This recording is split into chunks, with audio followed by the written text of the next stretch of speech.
Bonjour à tous et bonjour à toutes, je suis Manuela Ivano, je suis coach thérapeute en thérapie comportementale, cognitive, émotionnelle et j'exerce au cabinet médical de Marly. Aujourd'hui, j'aimerais vous parler de la cyclothymie. Est-ce que vous êtes cyclothymique? Alors, on peut confondre la cyclothymie avec le trouble de l'humeur, dépression bipolaire, parfois aussi avec le trouble de la personnalité borderline, mais qu'est-ce que ça veut dire être cyclothymique? Peut-être vous avez observé dans votre vie des moments avec des vagues, donc des moments où vous êtes vraiment au creux de la vague avec des états dépressifs, un ralentissement moteur, peut-être des idées un peu plus sombres, un peu plus noires, et puis à d'autres moments vous êtes en haut de la vague et là à ce moment-là vous êtes bien évidemment plein d'énergie, plein d'envie, plein de projets, vous souhaitez refaire le monde et puis vous aussi, en tout cas votre vie aussi, entre ces vagues hautes et ces vagues plutôt basses. Alors, la cyclothymie, on va la qualifier comme, donc à ne pas confondre avec la dépression bipolaire qui est une forme plus grave et le trouble de la personnalité. Dans le trouble de la personnalité borderline, on va avoir aussi ces cycles, ces phases hautes, ces phases basses, en tout cas avec des excès émotionnel dans la colère, dans les angoisses, avec aussi une source de stress intense qui est la peur de l'abandon. Mais on va remarquer dans le trouble de la personnalité borderline que les cycles sont plus courts. On peut vraiment changer d'humeur au cours de la même journée. Dans les troubles de l'humeur, de la dépression bipolaire, les phases sont beaucoup plus longues. On peut y avoir des mois et des mois de phases en période plutôt dépressive et puis des mois et des mois où on va être plutôt en phase haute avec vraiment là une transformation complète des comportements, de la façon de ressentir, de vivre les situations, de ressentir les émotions. On va dire que la cyclothymie est la version modérée du trouble bipolaire. Alors, j'avais envie en fait de vous faire passer ces petits tests pour voir si vous êtes cyclothymique. Donc de tempérament cyclothymique, donc avec cette tendance à vivre des phases plutôt hautes et des phases plutôt basses. Donc je vais vous donner deux questionnaires. Je vous laisserai peut-être le temps de prendre un stylo, un cahier et de répondre à ces questionnaires. Et si effectivement vous avez une majorité de oui ou une majorité de vrai à ces deux questionnaires, vous êtes probablement d'un tempérament cyclothymique et on verra dans le deuxième questionnaire, on va voir si vous avez des comportements, en tout cas des symptômes liés à l'hypomanie, qui fait donc partie de ces cycles. Alors, êtes-vous d'un tempérament cyclothymique? Première question, je me sens souvent fatiguée sans raison. Je ressens les émotions de façon particulièrement intense. J'ai des changements brutaux d'humeur et d'énergie. Mes sentiments ou mon énergie sont trop hauts ou trop bas, rarement entre les deux. Je me sens souvent déprimée pendant quelques jours, puis en pleine forme. Mes capacités de penser varient beaucoup, exemple, entre avoir l'esprit vif ou confus. Je prends grand plaisir à d'autres personnes, puis je m'en désintéresse totalement. J'ai tendance à exploser, puis je m'en veux. J'ai l'habitude de commencer des choses, puis de m'en désintéresser complètement. Mon humeur change souvent et sans raison. Parfois, je me sens bouillonnant d'énergie et à d'autres moments, très paresseux. Je peux être d'excellente humeur avant de m'endormir et de me réveiller avec la sensation que la vie ne vaut pas la peine d'être vécue. Donc vraiment le soir, je suis de bonne humeur et le matin, je suis en état dépressif. On m'a fait remarquer que j'ai des périodes de pessimisme au cours desquelles j'oublie mes moments d'optimisme et d'enthousiasme. Ma confiance en moi-même varie d'un extrême à l'autre. D'un jour à l'autre, je peux être sociable, bout en train ou isolée, seule dans mon coin. Donc d'un extrême à l'autre. Mon besoin de sommeil est très variable, de quelques heures à plus de 9 heures par nuit. Donc soit parfois je peux me contenter de 3-4 heures, soit parfois il me faut des nuits d'au moins 9-10 heures. Je peux ressentir les choses de façon très vive et au contraire très terne.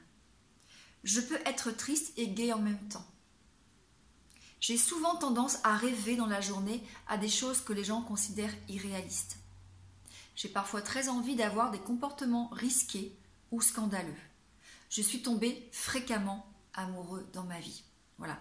21 questions. Si vous avez une majorité de oui, c'est que potentiellement vous avez un tempérament cyclotimique. Alors, on va essayer maintenant de voir si vous avez déjà expérimenté des symptômes hypomaniaques, d'accord, qui font partie, donc l'hypomanie qui fait partie de la cyclothymie, hein, avec vraiment des phases où là on est vraiment surexcité, très investi dans ses projets, l'envie de refaire le monde, des envies de tour du monde. C'est à ce moment-là aussi où on va peut-être avoir des comportements à risque avec peut-être des partenaires différentes, plusieurs partenaires, des partenaires différentes. Alors, voici les symptômes d'hypomanie. Moins d'heures de sommeil. Donc là, vous pouvez répondre vrai ou faux. D'accord? Donc à ce moment-là, j'ai besoin de moins d'heures de sommeil. Davantage d'énergie et de résistance physique. Davantage de confiance en moi. Davantage de plaisir à faire plus de travail. Davantage d'activités sociales, c'est-à-dire plus d'appels téléphoniques, plus de visites, plus de déplacements, de voyages, davantage d'imprudence au volant. Dépenses d'argent excessives. Comportement déraisonnable dans les affaires. Hein, on peut vraiment aller claquer de l'argent pour des choses plutôt futiles et superficielles. Surcroît d'activité, y compris et surtout dans le travail. Il n'y a pas de fatigue, on ne vit pas la fatigue. Hein. Davantage de projets et d'idées créatives. Moins de timidité, moins d'inhibition. Plus bavard que d'habitude. Plus d'impatience ou d'irritabilité que d'habitude. Attention facilement distraite. Augmentation des pulsions sexuelles, augmentation de la consommation de café, de cigarettes, augmentation de la consommation d'alcool, exagérément optimiste, voire euphorique. C'est comme dans le trouble de l'humeur, hein, de bipolaire, on a vraiment ces phases d'euphorie où la personne est même plutôt méconnaissable. Hein. On a l'impression qu'elle est dans les yeux, on peut voir ça aussi dans les yeux, qu'elle est complètement disjonctée presque. Hein. Augmentation du rire, les farces, les plaisanteries, les jeux de mots, rapidité de la pensée, des idées soudaines, des calembours. Donc là, si vous avez une majorité de vrai, c'est que vous avez expérimenté des symptômes d'hypomanie qui font partie de ce tempérament cyclotimique. Voilà, j'avais envie de partager avec vous ce questionnaire. Alors moi, personnellement, je ne gère pas la cyclothymie, je ne gère pas et je ne traite pas forcément les troubles de l'humeur, en tout cas pas le trouble de l'humeur, la dépression bipolaire. Je m'occupe uniquement de la dépression légère et modérée. Je peux par contre accompagner les troubles de la personnalité uniquement avec la collaboration et le partenariat en partenariat avec un psychiatre, parce qu'il faut qu'il y ait un diagnostic. Même si j'ai été formée aux psychopathologies, je ne suis pas habilitée, parce que je ne suis pas médecin, à faire de diagnostic. Alors, dans les troubles de la personnalité, on va retrouver plein de troubles, je ne vais pas tous vous les citer. Les plus connus, ce sont narcissiques, hein, troubles narcissiques, dépendants, évitant, les personnes qui vont fuir systématiquement, antisocial, le borderline, qui est très connu, qui est probablement un des plus compliqués aussi à suivre, schizoïde, qu'est-ce qu'on va encore avoir, paranoïaque, voilà, il y a une dizaine de troubles comme ça, que l'on peut accompagner en tout cas avec les TCC, mais surtout avec la thérapie des schémas, qui est plutôt appropriée en tout cas, et qui aide les personnes avec un trouble de la personnalité à identifier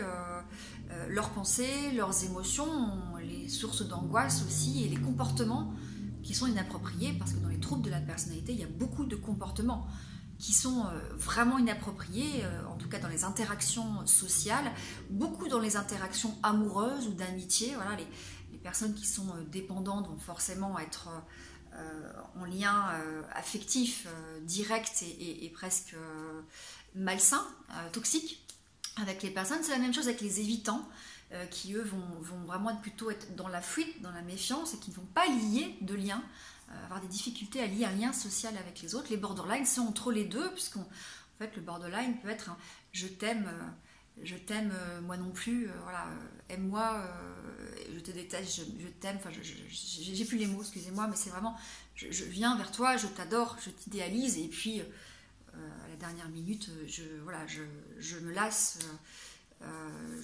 tu n'es plus intéressante. Et voilà, ça aussi entre des va-et-vient.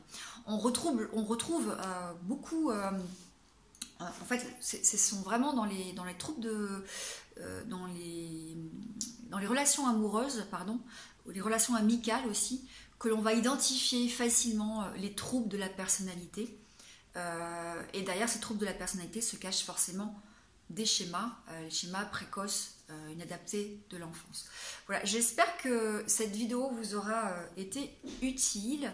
En tout cas, si vous avez effectivement repéré chez vous un tempérament cyclotimique, eh bien, je vous invite peut-être à en parler avec votre médecin généraliste ou pourquoi pas aller voir un psychiatre sans avoir peur du psychiatre, puisque je trouve que aujourd'hui, malheureusement, la connotation psy est très mal vécue, alors que aller voir un psy ou un médecin ou un coach, c'est d'abord mieux se connaître, apprendre à connaître ses failles, ses forces pour pouvoir mieux les traiter, mieux les gérer, mieux les accompagner par la suite, et puis pour retrouver la sérénité dans sa vie. Voilà, prenez soin de vous, à très bientôt.